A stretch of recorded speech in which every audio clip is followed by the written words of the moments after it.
So hi everyone, once again welcome back to my channel. My name is Shashi Kumar. Currently I am pursuing my third FMBA. Sir, इस video को शुरू करने से पहले एक बहुत इंपॉर्टेंट चीज़ बता दे रहा हूँ कि आखिर इस वीडियो में हम डिस्कस क्या कर रहे होंगे। हम इस वीडियो में तुम्हें 10 ऐसे मोस्ट इंपॉर्टेंट पॉइंट्स बता रहा हूँ जो तुम्हें दिमाग में रखना पड़ेगा। और अभी नहीं, इस वीडियो को देखने के वक्त ही नहीं, बल्कि अगर तुमने ड्रॉप लिया है तो पूरे जो तुम्हारा प्रिपरेशन का फेज होगा अभी से लेकर 9 मंथ 10 मंथ के लिए, पूरे मंथ तक तुम्हें इस चीज़ को अपने दिमाग में रखना होगा कि यार तुमने ड्रॉप लिया है, तुम एक फ्रेशर नहीं हो, तुमने ड्रॉप लिया है। और ड्रॉप लेना एक बहुत ही इम्पॉर्टेंट स्टेप होता है। अगर तुमने समझदारी से, सही तरीके से टाइम को यूटिलाइज नहीं किया, समझदारी से अपने मतलब कंटेंट्स को फॉलो नहीं करा, सही कंटेंट्स को फॉलो नहीं करा, तो तुम्हारा सिलेक्शन में भी नहीं भी हो सकता है। ये एक बहुत बड़ी ट्रूथ मैंने तुम्हें बताया है ना। इस वीडियो को शुरू करने से पहले एक और बहुत इंपॉर्टेंट चीज़ बता दे रहा है। पिछले 3-4 सालों से मैंने बहुत सारे नीट एस्पिरेंट्स को गाइड करा है। बहुत अच्छे अच्छे मेडिकल कॉलेज में वो लोग अभी भी है। मैंने बहुत सारे स्टूडेंट से बात करा कि अगर तुम ड्रॉप लेते हो तो तुम एक्स्ट्रा क्या करते हो जो तुम्हारा ड्रॉप लेने के बाद सिलेक्शन का चांसेस बढ़ जाता है। और वही सारी चीज़ें मैं तुम्हें इस वीडियो में बता रहा हूँ। ठीक है, तो इस वीडियो को शुरू करते हैं हम यहाँ से। आराम से देखना, तुम बहुत कुछ सीखोगे। हो सकता है कि एक पेन पेपर वगैरह निकाल के नोट डाउन कर लोगे, तुम्हें याद भी रहेगा, क्योंकि बार बार तुम वीडियो देखोगे नहीं। ठीक है, तो सबसे पहली चीज़ मैं बता दे रहा हूँ, मैंने जो समझा ना कि पढ़ने से सिलेक्शन नहीं होता है। पढ़ने से सिलेक्शन नहीं होता, ये तुम भी दिमाग में डाल लो। पढ़ते बहुत लोग हैं, शायद तुम भी पढ़ते थे, तुमने पिछले बार भी बहुत पढ़ाई करा होगा, बट फिर भी कुछ गलतियां तुमने करा, कुछ मिस्टेक्स रह गए, कुछ चीज़ें तुमने नहीं कर पाया, उस चीज़ के उसके वजह से तुम्हारा सिलेक्शन नहीं हो पाया। और ये चीज़ तुम्हें समझ में आ गया होगा कि यार सिलेक्शन पढ़ने से तो नहीं होता है ना। तुमने मेरा चैनल का एक बैनर भी देखा होगा कि सिलेक्शन पढ़ने से नहीं, सही तरीके से पढ़ने से होता है। और वही चीज़ मैं तुम्हें हर वीडियो में सिखाने की कोशिश भी करता हूँ। कोई टीचर, कोई कोचिंग, कोई तुम्हारा सिलेक्शन नहीं करवा सकता। ये सब लोग तुम्हें कॉन्टेंट्स दे सकते हैं, ये सब लोग तुम्हें स्टडी मटेरियल्स दे सकते हैं, लेकिन यूज़ तुम्हें करना है। और किसको यूज़ करना है, कितना यूज़ करना है, कैसे यूज़ करना है, ये तुम्हें पता होनी चाहिए, है ना। तो यार 2 मिथ मैंने तुम्हारा क्लियर करा। अब आगे इस वीडियो में तुम्हें 10 पॉइंट्स बता रहा हूँ, उसको सुन के जाना। तुमने ड्रॉप लिया है तो थोड़ा सीरियसली तुम्हें प्रिपरेशन करना पड़ेगा, है ना। जब भी तुम अपना प्रिपरेशन शुरू करो, आज कल परसों जो भी करना है, या जब भी कर रहे हो, जितना जल्दी हो सके कर लेना। Set your goals. तुम पहले अपना गोल सेट कर लो कि तुम्हें कितना मार्क्स चाहिए, तुम्हें क्या रैंक चाहिए, तुम इस ड्रॉप ईयर में कितने अपने आप को इम्प्रूव करोगे, है ना। तो सबसे पहले अपना एक गोल सेट कर लो। Be specific about your goal so that you can work on it.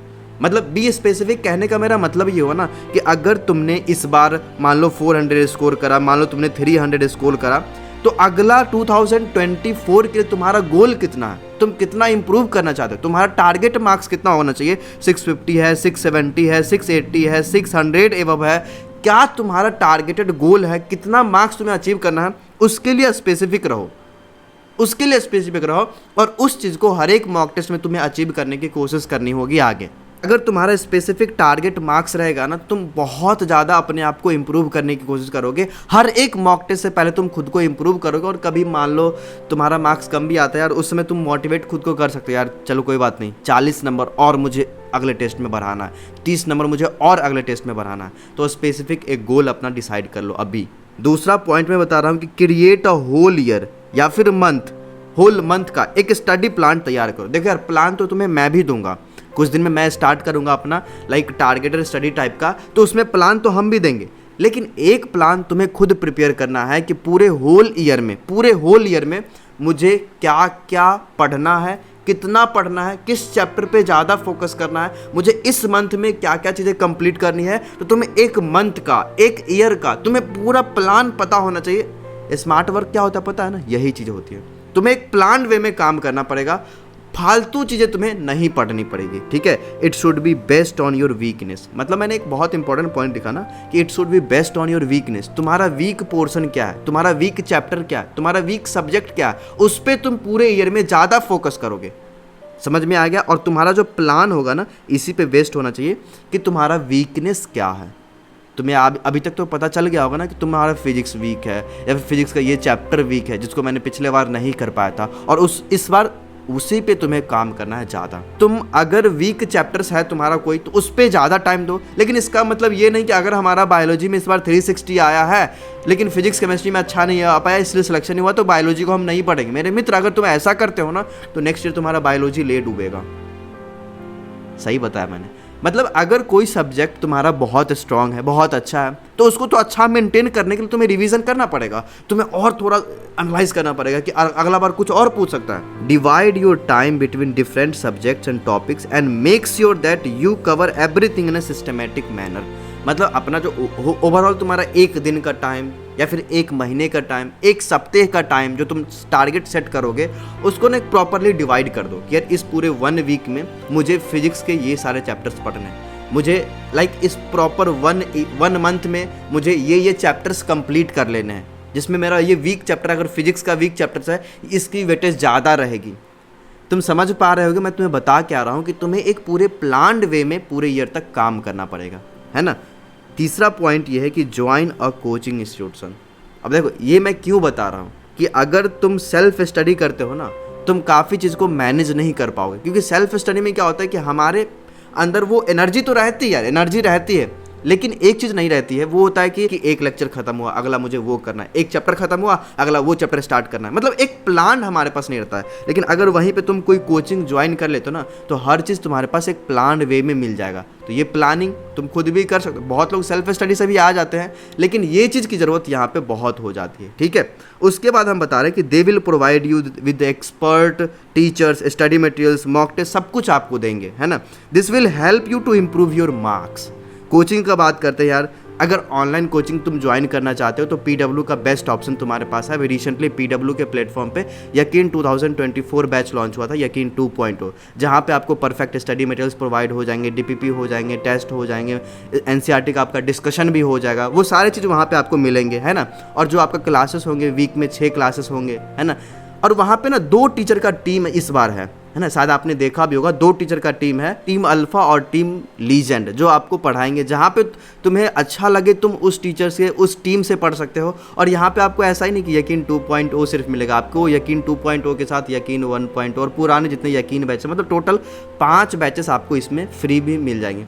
ये जो यकीन 2.0 का क्लासेस होगा ये आपका 18 मई से स्टार्ट होने वाला है। तो कोशिश करना यार कि क्लास से पहले ही मतलब कुछ प्रिपेयर कर लो खुद को, और एट द टाइम जब क्लास शुरू हो तभी तुम भी शुरू करो, है ना। स्टूडेंट पेरेंट्स का एक डैशबोर्ड होगा, टेस्ट की एनालिसिस होगी और बहुत सारे मेडिकोज भी आपको गाइड कर रहे होंगे। काफ़ी सारे बच्चे बोल रहे थे कि भैया आप नहीं आ रहे, यार हमें यहीं पे रहने दो, हम यहाँ पे जो कर रहे हैं वो बहुत बेस्ट कर रहे हैं, ठीक है। तो आप PW का बैच ज्वाइन कर सकते हो, APR 150 कोड है मेरा, वो भी यूज़ कर सकते हो, कुछ पैसे डिस्काउंट भी हो जाएगा, लिंक मैं डिस्क्रिप्शन में डाल दूंगा, ठीक है। तो एक परफेक्ट कोचिंग होना भी बहुत ज़रूरी है, सो दैट कि तुम एक प्लान वे में काम कर पाओ, ठीक है। अब एक चीज़ बता रहे हैं कि is online best for dropper student. एक डाउट है जो मैं तुम्हें क्लियर कर दे रहा हूँ कि ऑनलाइन प्लेटफॉर्म ड्रॉपर स्टूडेंट के लिए बेस्ट है, तो मेरा सबसे बड़ा यस रहेगा। इसके पीछे बहुत सारे रीजन से मैं बता रहा हूँ कि you will get flexible time. तुम्हें जब लगे तुम वहाँ पे उस समय पढ़ सकते हो, लाइव देखना है तो लाइव दे सकते हो, रिकॉर्डेड देखना है तो रिकॉर्डेड देख सकते हो, ठीक है। You can study from your room. अब अगर तुम रूम से पढ़ते हो तो इससे क्या होगा, तुम कोचिंग में जाने का तुम्हारा टाइम ये सब बच जाएगा, है ना। This will save your lot of time, है ना। You can watch lectures at higher speed, इससे भी तुम्हारा टाइम बचेगा, ठीक है। You can skip lectures of those chapters जो तुम्हें पता है, जो तुमने पढ़ रखा है, वो सारे चैप्टर्स को तुम लेक्चर स्किप भी कर सकते हो क्योंकि वो तुम्हें पता है। और एज अ ड्रॉपर, कल ही मैंने एक वीडियो में बताया था कि तुम्हें टू द पॉइंट स्टडी करना है, मतलब जो रिक्वायर्ड है उस पर ज़्यादा फोकस करना है, जो पता है उसको बस मेंटेन करना है, उससे बस क्वेश्चंस प्रैक्टिस करो। थ्योरी तो पढ़ लिए यार, क्वेश्चंस प्रैक्टिस अब ज़्यादा करनी पड़ेगी, ठीक है। रीड NCERT, चौथा पॉइंट बहुत इंपॉर्टेंट। शायद आप अब तक तो यार रियलाइज हो गया होगा ना तुम्हें कि रीड NCERT, अब तक तो रियलाइज हो गया ना कि read NCERT। Why read NCERT? क्योंकि क्वेश्चन NCERT से आते हैं, NCERT से एक लाइन क्वेश्चन आ जाते हैं, है ना, लाइन से क्वेश्चन उठा के ले आते हैं। बायोलॉजी में तो यार 100% क्वेश्चन NCERT से आया, केमिस्ट्री में भी इस बार बहुत सारे क्वेश्चन NCERT से कर दिया। तो ये मैं तुम्हें बता रहा हूँ कि after completion of each chapters in class you must revise your complete class notes and then read NCERT। मतलब जब कोई चैप्टर तुम्हारा क्लास में चल रहा होगा, वो क्लास में चैप्टर्स कंप्लीट हो जाएगा, उसके बाद तुम अपना क्लास नोट्स वगैरह रिवाइज कर लो, और रिवाइज करने के बाद एक बार एटलीस्ट यार NCERT पढ़ना उसी कुछ दिन के अंदर, कुछ दिन के अंदर ही पढ़ोगे ना तो क्या होगा कि तुम्हारा एनसीईआरटी में तुम्हें दिखेगा कि ये सर पढ़ाए थे, ये एनसीईआरटी में यहाँ पे लिखा हुआ, ये इंपॉर्टेंट है, ये ज़्यादा इंपॉर्टेंट नहीं है। क्वेश्चंस प्रैक्टिस करोगे, उसके बाद तुम एक बार एनसीईआरटी और पढ़ोगे, फिर तुम्हें लगेगा अच्छा ये पॉइंट जो था मैं नहीं स्किप कर दिया था, ये point question point of view से ज़्यादा इंपॉर्टेंट है। एनसीईआरटी का एक एक क्वेश्चन तुम्हें सॉल्व करना है, फिजिक्स केमिस्ट्री बायोलॉजी में करना पड़ेगा, ठीक है। क्वेश्चंस पॉइंट ऑफ व्यू से तुम्हें एनसीईआरटी को रीड करना है। बायोलॉजी में जब तुम एनसीईआरटी पढ़ते हो, मैंने एक वीडियो बना था, मैं पिन कर दूंगा यहाँ पे, कि एनसीईआरटी जब तुम पढ़ते हो तो उसको क्वेश्चन पॉइंट ऑफ व्यू से कैसे पढ़ा जाता है। फिजिक्स केमिस्ट्री बायोलॉजी तीनों के एनसीईआरटी का तुम्हें सारे के सारे क्वेश्चन सॉल्व भी करने पड़ेंगे। दैन मॉड्यूल, ठीक है, try to read NCERT line statement based manner में, है ना, यार यहाँ से ये एक स्टेटमेंट क्वेश्चन बना सकता है। 5वां पॉइंट बता रहे हैं भैया मॉक टेस्ट देना बहुत जरूरी है। अभी तक तो ये तुम्हें रियलाइज हो गया होगा कि मॉक टेस्ट देना बहुत जरूरी है। First set your target marks, तुम्हें मॉक टेस्ट में कितना मार्क्स चाहिए, है ना। Try to achieve these marks in each mock test, हर एक मॉक टेस्ट में तुम्हें ये मार्क्स अचीव भी करनी है। और find out weakness in which mock, देखो तुम अगर मॉक टेस्ट देते हो ना तो मॉक टेस्ट देने के बाद देखो कि तुम्हारा मॉक टेस्ट में किस चैप्टर से क्वेश्चन नहीं बनता है, वो चैप्टर तुम्हारा वीक है, अब तुम्हें इस चैप्टर पे सबसे ज़्यादा काम करना है बाकी के कुछ दिन में, है ना। तो मॉक टेस्ट तो इसीलिए दिया जाता है। और टाइम मैनेजमेंट करना सीखो, improve your time management skill, ठीक है। You can attempt 1 mock test per 2 week, 2 week में तुम्हें एक मॉक टेस्ट अभी देना बहुत जरूरी है, ठीक है। Don't just solve previous question, previous question को जस्ट सॉल्व नहीं करना है, करना क्या है तो try to understand the way of twist. Previous question में हर साल मतलब एक ही कॉन्सेप्ट को तो यूज करता है, लेकिन कैसे वो घुमाता है तुम ये देखो और ऑब्जर्व करने के बाद सोचो कि अगले साल क्या कर सकता है। स्मार्ट स्टडी करो, स्मार्ट स्टडी, ठीक है। तो तुम उसके ट्विस्ट को समझो और आगे बढ़ो, ठीक है। It also help you to get familiar with the type of question they ask. अगर तुम इस प्रकार से प्रीवियस क्वेश्चन को सॉल्व करते हो तुम्हें यह भी पता चलता है कि कैसा क्वेश्चन वो पूछ सकता है। 7वां नंबर पॉइंट है कि कीप पेशेंस। मेरे मित्र ड्रॉप लेना तो बहुत ही मतलब चैलेंजिंग टास्क है, ये मुझे भी पता है। कल ही मैंने एक बच्चे से बात करा था, बोले थे भैया 540 के करीब मार्क्स आ रहे हैं, तो मैंने बोला कि सिलेक्शन तो पता नहीं भी हो पाएगा तो ड्रॉप ले लो। तो बोलते हैं कि भैया पेशेंस नहीं उतना, फिर से 9 मंथ दोबारा से पढ़ना पड़ेगा,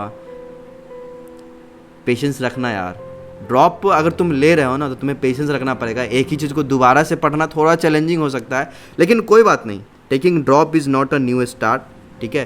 तुमने बहुत कुछ पढ़ रखा है, बहुत कुछ पढ़ रखा है, अब करना क्या है उसे और साइन करना है, और साइन करना है। जो तुम्हें याद है अब उसको और अच्छे तरीके से याद करना है, जो तुमने पढ़ रखा है उसको और अच्छे तरीके से पढ़ना है, तुमने क्वेश्चंस बनाया है उसको और अच्छे तरीके से बस बनाना है, मतलब हर चीज़ को थोड़ा और अच्छा करना है ड्रॉप में, ठीक है। Studying same thing again will make you like some time कि तुम्हें अच्छा भी नहीं लगेगा, लेकिन यार डोंट लूज होप, ठीक है। 8वां पॉइंट बता रहा हूँ मैं, keep your self motivated in tough situation, ठीक है। टफ सिचुएशन खुद को मोटिवेट रखना, इसके लिए क्या रहे कि तुम खुद को एक रीज़न दो कि आखिर तुमने ड्रॉप क्यों लिया, दोबारा से तुमने ड्रॉप क्यों लिया।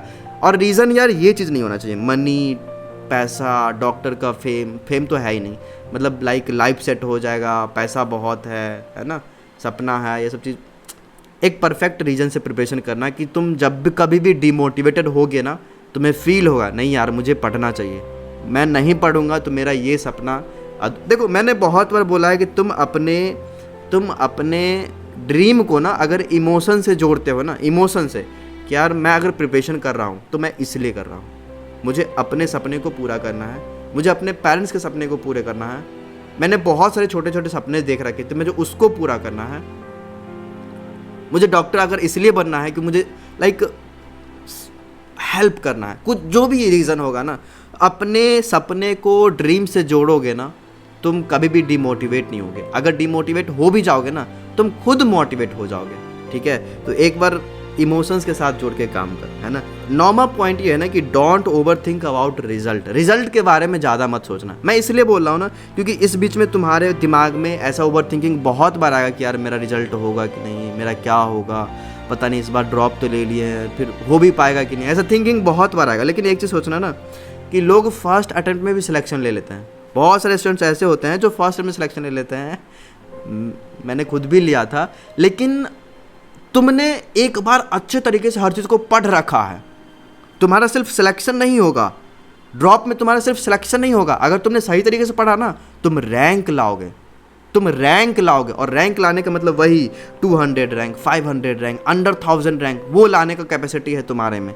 अगर तुमने सही तरीके से ड्रॉप को यूज़ करा तो, ठीक है। तो वो चीज़ हमेशा सोचो कि यार हमें अच्छा रैंक लाना है ना, और जैसे तुम सोचोगे ना, पावर ऑफ सबकॉन्शियस माइंड तुम नहीं जानते हो। अगर तुमने सोच रखा है ना कि अरे मैं ड्रॉप में इतना अच्छा रैंक लाऊंगा, और तुम हर बार बार ये चीज़ दिमाग में सोचते हो ना, तुम्हारा माइंड उस हिसाब से फिर काम करना शुरू करेगा, ठीक है। बिलीव इन योरसेल्फ, खुद में विश्वास रखना कि तुमने जब ड्रॉप लेने का सोचा होगा ना, तो एटलीस्ट तुम्हारे दिमाग में एक बार तो आया होगा कि यार मुझे बस एक चांस और चाहिए, मुझे खुद को प्रूफ करना है ना।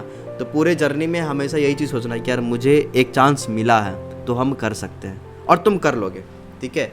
And I believe on you कि यू आर द विनर। बहुत बार हम मेहनत करते हैं, ठीक है, लेकिन सिलेक्शन नहीं हो पाता है ना। हमारे फैमिली वाले आते हैं, हमें नीचा दिखा के चले जाते हैं, हमारे रिलेटिव होते हैं, नीचा दिखा के चले जाते हैं। ये लोग से कभी डिस्ट्रैक्ट मत होना। ये वही लोग हैं जो सिर्फ तुम्हारे रिजल्ट के दिन आएंगे। ये जो फैमिली हो गया, रिलेटिव हो गया, आसपास के लोग जो भी होते हैं ना, ये वही लोग हैं जो तुम्हारे रिजल्ट के दिन आएंगे। तुम्हारे स्ट्रगल के दिन कोई नहीं रहेंगे, है ना। तो इन लोगों से तुम्हें फ़र्क ही नहीं पड़ना चाहिए। समझ में आ गया? रिजल्ट के दिन तुम सबके साथ रहोगे, लेकिन स्ट्रगल डेज में तुम अकेले रहोगे, है ना। अकेले चलो, एक बार और उठो और इन सारे पॉइंट्स को ध्यान रखना, तुम्हारा सिलेक्शन श्योर हो जाएगा अगली बार। All the best.